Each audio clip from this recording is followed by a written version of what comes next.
The nature of free transfers is extremely beneficial, because it is a cheat code in a way since clubs do not need to discuss with the former club and can only target the player. Looking from the outside of the company, it is possible to conclude that this approach is rather simple and does not require a great deal of money to be spent. However, these transfers are by no means as free as they are made out to be. Although the clubs benefit from the fact that transfers do not cost as much, there are other costs like wages of the players and the bonuses given to them which some clubs end up paying a lot of money on. So here are some of the so-called free transfers in the history of football and the actual price tag behind those free transfers. First up, we have a transfer that everyone is still talking about, Pauno's last big move, and potentially this Welsh midfielder would be an asset to their team. Still, Juventus provided Ramsey with PS $400,000 a week, which made him the highest paid British footballer in history and the second in the team, after Cristiano Ronaldo. Given such a ginormous salary, Ramsey decided to play out the Arsenal contract as they could not afford to pay him even half of the said amount. He agreed terms with Juventus before the January transfer window and then completed the transfer in the said summer.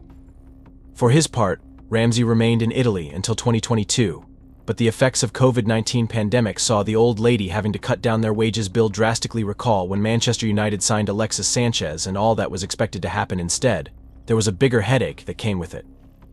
More basically, to get Sanchez, while Henrik Mkhitaryan was sold to the other way in a swap deal, United did not pay the price in cash for Sanchez's transfer, but they paid him millions each week he was at Old Trafford. Chilean star became the Premier League's highest earner. He was paid nearly $500,000 because of the bonuses and incentives included. This would have been reasonable provided the player was pulling up sterling performances worthy of that kind of remuneration on the field, but Sanchez was one of the worst buys that the club has ever made. He began to earn exorbitantly, and his wages raised unrest among the players, which compelled United to give David De Gea an astronomical new contract. Yet Ander Herrera had to leave as the club could not afford a raise in his wages. Sanchez, after 2 unstable seasons at United, could not be released soon enough, so as to terminate the mayhem he had instilled after mutually agreeing to terminate his contract with Manchester United 6 months early. Cristiano Ronaldo made a groundbreaking move.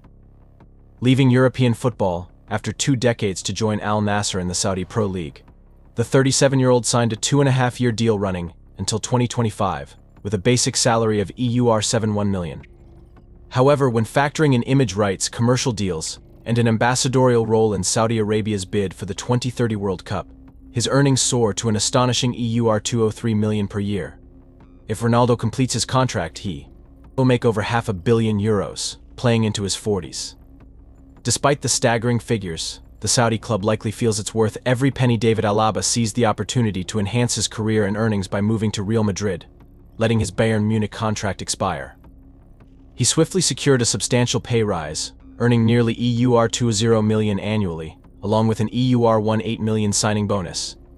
Alaba ensured those close to him benefited too. His agent, Kenny Zahavi, received a €5.2 million commission fee, while his father, George Alaba, pocketed €6.3 million.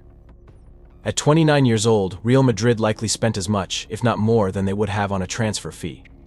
However, with 2 Champions League titles since his arrival, few at Los Blancos are likely to regret the investment. A few seasons later, Real Madrid lost their newly minted Ballon d'Or winner when Karim Benzema decided to leave, turning down a contract extension to join Saudi club Al Ittihad.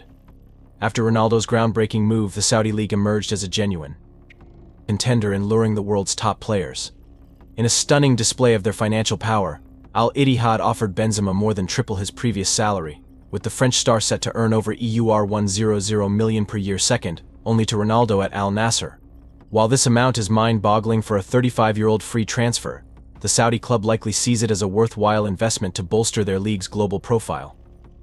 Despite the staggering figure, it's clear they are committed to bringing the best to their league, regardless of the cost from these 7 high-profile transfers. It's clear that a free transfer isn't always as cost-free as it seems. Before we wrap, give a thumbs up and subscribe to FC Freak. Hit the bell icon so you never miss out on our latest content. Thanks for watching, and we'll see you in the next one. Bye for now.